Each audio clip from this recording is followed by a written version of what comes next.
핵심 공약이었던 이 판교 지역 아시아 실리콘밸리에 대해서도 궁금한데요. 오랜 준비 과정 끝에 가속화되면서 경제적 효과에도 관심이 집중되고 있습니다. 그래서 현재 어떻게 진행 중인지 지금 그러니까 부탁드리겠습니다.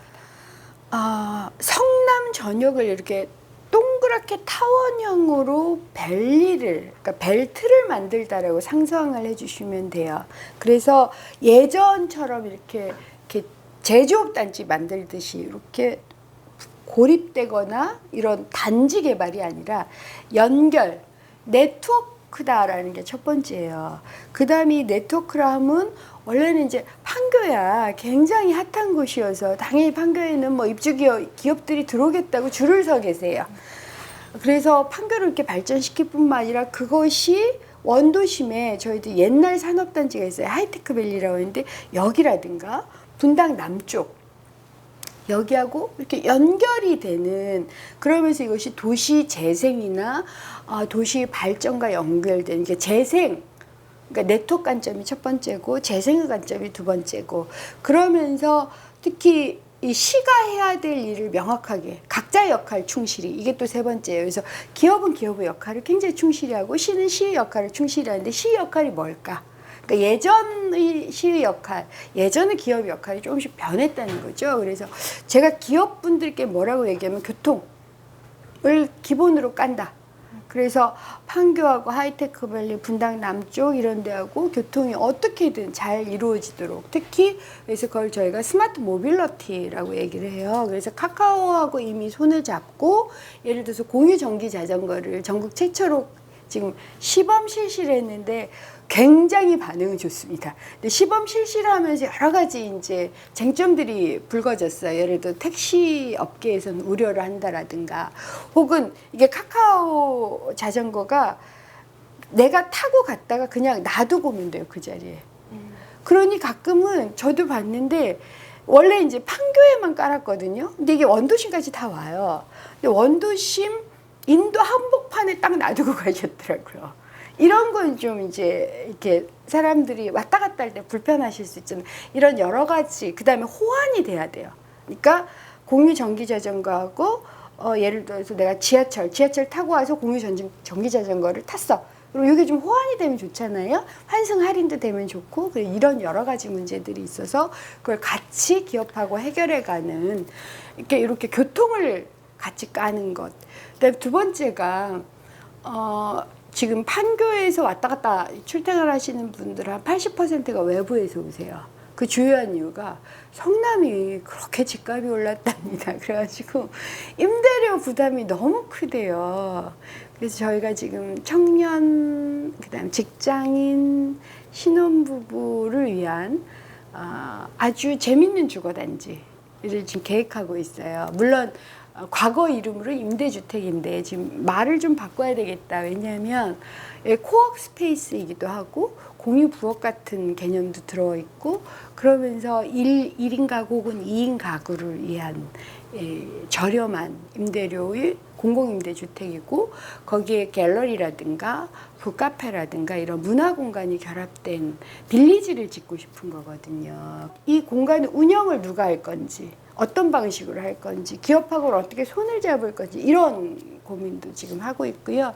그 다음에 특히 청년들 중에 학생들을 위해서는 저희들이 곧 이제 MOU 협약을 맺을 건데, 반값 기숙사 비슷한 민간 반값 기숙사 정책을 일단 50명을 대상으로 시작을 해보려고 그래요. 지금 학생들 임대료가 월 평균 성남이 40만 원쯤 돼요. 너무 비싼 거예요, 학생들 입장에서. 그래서 이걸 20만 원 정도 낮추는 방법이 뭘까? 그 고민을 해본 결과 이런 게 가능하겠더라고요. 그러니까 집주인께는, 예를 들어서 집주인이 우리한테 6년에서 8년 정도 그 주택을 빌려주는 대가로 저희들이 LH하고 손을 잡고 LH가 리모델링도 해주고 이렇게 개선을 해주는 거고, 비용이 만만치 않거든요. 대신 그럼 집주인은 임대료 올리지 않는 거죠. 거기에 딱 묶어주는 거예요. 40만 원, 40만 원.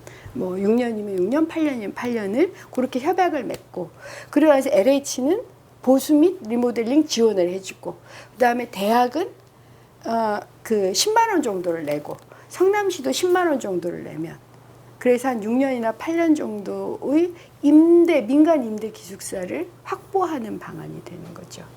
세 번째로 저희가 하는 게 이제 문화예요.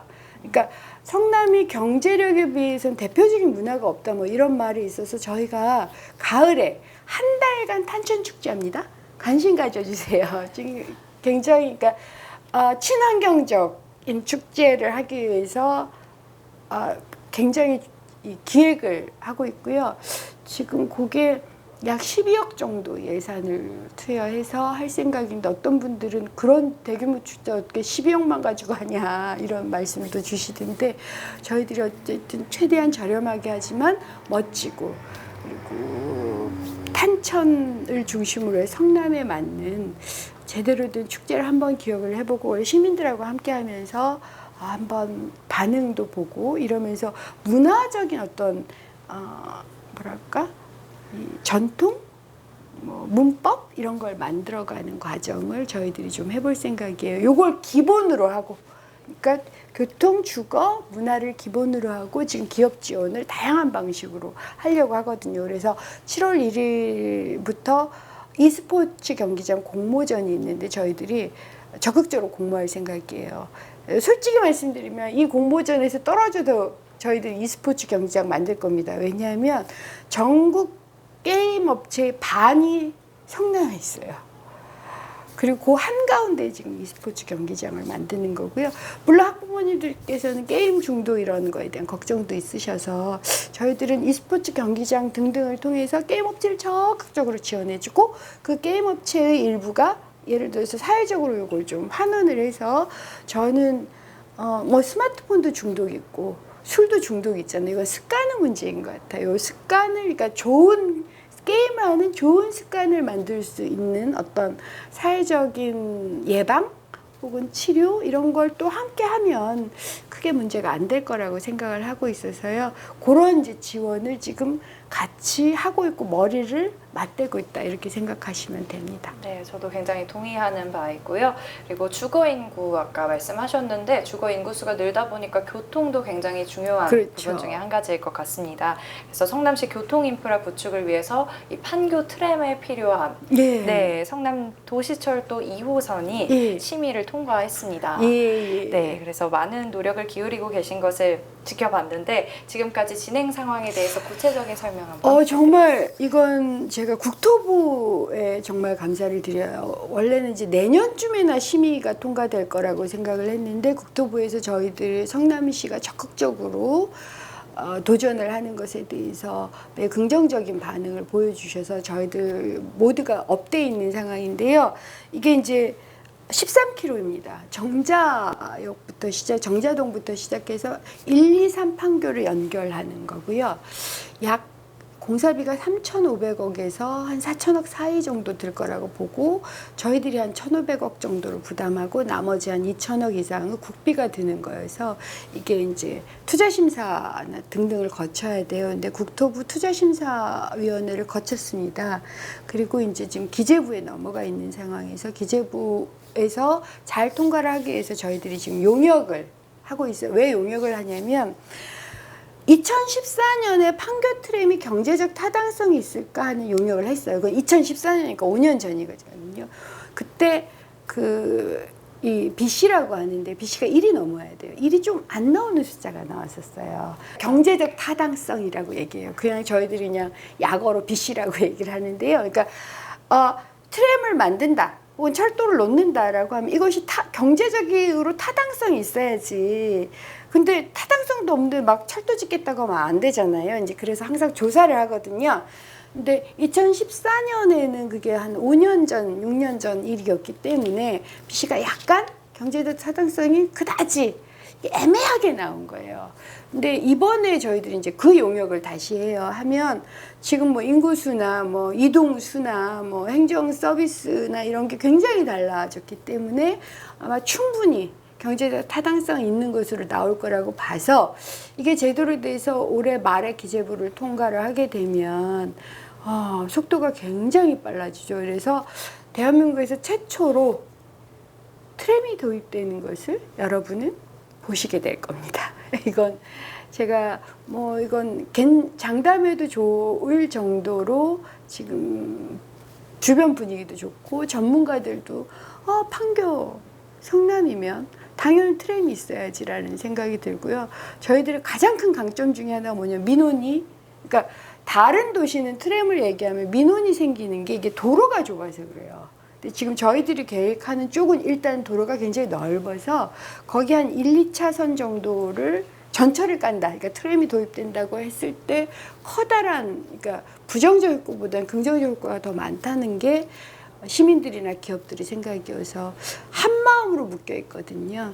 그래서 아마 대한민국 최초로 새롭게 트램이 도입되지 않을까. 그리고 이번에 만약 트램이 도입된다면 판교 트램답게 제가 판교 트램의 광고는 AR로 예, AR로 한번 해보자 이런 생각이 있어요. 그래서 트램을 타시고 이걸 딱 이렇게 핸드폰에 앱만 깔고 있으면 온갖 게 다 보여지는, 그리고 주중에야 당연히 출퇴근 이동에 초점을 맞추겠지만 주말은 관광용으로 또 변신을 하는 아주 재밌는 트랜스포머 형식의 트램으로 저희들이 좀 꿈을 가지고 있고요. 만약 그렇게 트램이 만들어지면 곧바로 수출이 가능해요. 그러니까 새로운 신산업인 거예요. 왜냐하면 외국의 트램 굉장히 오래됐습니다. 제가 외국 트램도 봤어요. 캐나다에 가서도 보고. 근데 거긴 정말 오래됐어요.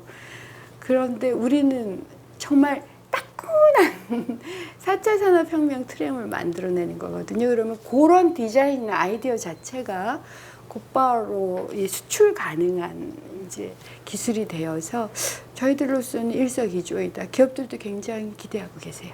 네, 이렇게 수출까지 노린다면 경제적 효과가 예. 굉장히 기대가 되는데요. 그리고 또 시장님의 경제 공약 중에 하나인 아동수당 지역화폐 발급. 이게 카드로 대체 발급해서 여태껏 진행이 되고 있는데 현 상황은 어떤지 활용도에 대해서 소개 한 말씀 부탁드리겠습니다. 처음엔 걱정들 많이 하셨는데 이게 카드이다 보니까 저희가 자영업 상가가 한 4만 5천 개 되는데요. 그중에 저희들이 양해를 구했죠. 대규모 프랜차이즈, 그 다음에 대규모 마트나 이런 데는 못 씁니다. 그래서 그 2,000개를 막고 한 4만 3천 개에서 쫙 쓰고 계시는데 반응도 좋으시고요. 그 다음에 보통 7, 80%는 쓰시니까요. 그 다음에 전통상가 이런 데서의 반응이 굉장히 좋으세요. 그래서 상인들은 더 확대를 해달라라는 얘기를 하고 계시고요. 이미 1,000억이면 대한민국에서 전무후무한 규모예요. 1,000억인데 그 2배 정도는 좀 확대를 해달라는 부탁도 계셔서 저희들이 카드, 그 다음에 지류, 그러니까 상품권, 그다음에 모바일도 이번에 시전을 했습니다. 그래서 모바일 지역화폐까지 요 세 가지를 다 가지고 있는 유일한 도시, 1,000억이 넘게 지역화폐를 하는 도시, 그걸 확대하려고 그러고요. 그것에 대해서 이제 좀 정말 효과가 있는가를 분석하기 위해서 이번에 지역화폐 경제적 효과 분석을 처음으로 해봐요. 성남에서는 유일하게 할 수 있거든요. 그래서 거기 상권을 활성화하거나 이런 데 실제로 어느 정도 도움이 되고 있고 무엇을 더 해드려야 되는지에 대한 좀 검토를 하고 있습니다. 예를 들어서 저희들이 카드 수수료 1% 이하는 저희들이 다 내드리거든요. 그러니까 상가나 이런 데서 카드 결제를 하고 나서 상인들께서 카드 수수료에 걱정하실 필요 없어요. 저희들 환급을 해드리고요. 카드 리더기가 없는 곳은 저희들이 직접 설치해드립니다. 요런 이제 배려까지를 같이 하고 그 다음에 이걸 또 어렵게 써주시는 분들에 의해서 인센티브를 설계를 했기 때문에 우리 시만 원래 지금 아동수당이 10만 원이거든요. 성남시민시는 12만 원 받으시고 계십니다. 왜냐하면 이게 처음에 11만 원이었어요. 11만 원이었던 이유는 전국에서 최초로 카드를 쓰는 건 그래도 현금보다 불편하잖아요. 그 불편함을 감수해 주셔서 10,000원 을 이제 처음에 더 드렸고, 그 다음에 또 하나가 성남에서는 상위 10%는 못 쓴다 이거 없었어요. 그래가지고 100% 했기 때문에 100%를 하게 되면 저희들한테 어떤 이점이 있었냐면 걸러내는 네가 상위 10%의 해당하는 부모의 아이인지 아닌지를 걸러내야 되거든요. 그 걸러내는 비용이 엄청났어요. 이 상위 10%라면 경제 소득 수준 상위 10% 약 부부 합산 1억 정도를 버시는 분들이 걸러내야 돼요. 그러니 이 행정 비용이 엄청났거든요. 근데 우리는 이제 그걸 하지 않겠노라고 결정을 한 거였기 때문에 만약 이것이 법이 개정 통과돼서 100%가 될 경우 그 행정비용이 이제 세이빙이 되니까 행정비용이 만약 우리가 쓰지 않게 되면 그걸 돌려드리겠다고 또 약속을 했거든요. 그래서 10,000원은 인센티브, 나머지 10,000원은 행정비용을 아동수당으로 돌려드리는 것 해가지고 저희는 11만 원을 지금 드리고 있고요. 평은 상당히 좋아요. 그래서 앞으로 아동수당뿐만이 아니라 현금성 급여는 안 됩니다. 저는 급여는 100% 현금으로 줘야 된다고 생각을 하고 있는데 저희들 이런 아동수당이나 복지 포인트나 이런 것들을 지역 카페를 더 확대를 해서 상인들도 살고 쓰시는 분들도 아이고 우리가 지역을 살리면서 이렇게 상행이 거래도 하고 소비도 하는구나라는 좀 자긍심도 가지실 수 있도록 노력하겠습니다. 그래서 이 소통이 굉장히 중요할 것 같은데 행복소통청원, 이 시청 게시판을 통해서 시장님 공약 사항인 시민청원제를 몸소 실현하고 계십니다. 그래서 시민청원이 실제 실현된 사례가 있는지 또 앞으로는 이 열린 시정을 위한 또 다른 계획이 있으실지 여쭙겠습니다. 2건이 있고요. 하나가 모란에서 판교 지하철 8호선 연장이에요. 이건 정말 중요합니다. 원도심과 신도심을 이어야 되거든요. 요건 지금 요청이 있으셔서 그 진행 사항을 설명을 해드렸어요. 지금 현재는 예비 타당성 조사 단계에 있어서 조금 시간은 걸리지만 저희들이 적극적으로 집중하겠다 이 말씀을 드렸고요. 또 하나가 서현동 110번지 개발 문제입니다. 여기가 바로 LH하고 저희가 이제 국토부하고 성남시가 여기에다가 원래 국토부의 계획은 3,000호 정도의 청년 혹은 신혼부부 주택을 짓는 거였어요. 근데 이제 시민들이 여러 가지 요구들이 있으셔서 우선 그걸 저희들이 그 의사를 받아들여서 2,500세대로 줄여달라라고 했더니 지금 국토부가 2,500세대, 그러니까 중저밀도 주택으로 줄였고요. 그 다음에 이렇게 신혼부부나 청년들이 들어오면 아이들이 좀 늘어나겠잖아요. 그래가지고 초등학교를 지으면서 그 초등학교하고 문화 공간을 같이 만들어내는 요것도 지금 교육지원청하고 적극적으로 협의를 하고 있고 매우 긍정적인 반응을 안고 있고요. 그 다음 아무래도 한 2,500세대 정도가 들어오면 교통 문제가 제기되겠죠. 그래서 그 문제에 대해서도 저희들이 당장에 할 것, 그 다음에 중기적으로 할 것, 장기적으로 할 것 세세히 해가지고 답변을 드렸어요. 그래서 크게 문제가 되지 않을 거다라고 말씀을 드렸고요. 그렇게 청원이 완성된 경우가 있고요. 이렇게 이제 청원까지를 쭉 하고 도시의 성장, 아까 말씀드렸는데 업그레이드 성남, 언덕이 되는 시정, 이것이 되려면 공무원들이 굉장히 스마트해야 돼요. 이게 이제 가장 중요하더라고요. 왜냐하면 공무원들이 판교도 알아야 되고 양극화도 알아야 돼요. 녹지 문제도 알아야 되고 그 다음에 중앙에서 뭘 하는지도 알아야 되고 해외 전체적인 정책 거버넌스가 어떻게 이루어지고 해외의 시대적 흐름이 뭔지도 알아야 되니까 굉장히 똑똑해야 되는데 저희 성남은 50만 인구에 딱 묶여 있어가지고 심지어는 중앙부처나 이런 데서는 막 석사, 박사, 해외 유학도 보내드리고 그러는데 성남시 공무원들은 그런 게 전혀 없어서요. 이번에 성남시 공무원들 공모를 해서 2분을 이제 석사과정 해외 유학을 보내드리고 돌아오면 5년 이상 성남시에 이제 헌신하는 그런 계약을 하는 방식으로 해가지고 그런 해외 유학도 보내드리고 동시에 지금 가천대하고 협약을 맺어서 역량 강화 프로그램을 돌려요. 이제 그것도 부족해서 저희가 하고 있는 게 이슈별로, 예를 들어 청년, 그러면 청년 이슈별로 전국의 전문가들 쫙 부탁을 해서 공무원 포럼을 하고 있어요. 그러니까 청년 포럼은 지금 한 5번 했고요. 노동, 고용 포럼도 저희가 한 4번쯤 한 것 같고요. 아시아 실리콘밸리 관련한 포럼도 5번. 이렇게 요거 이제 시민들한테 공개하는 건 아니고요.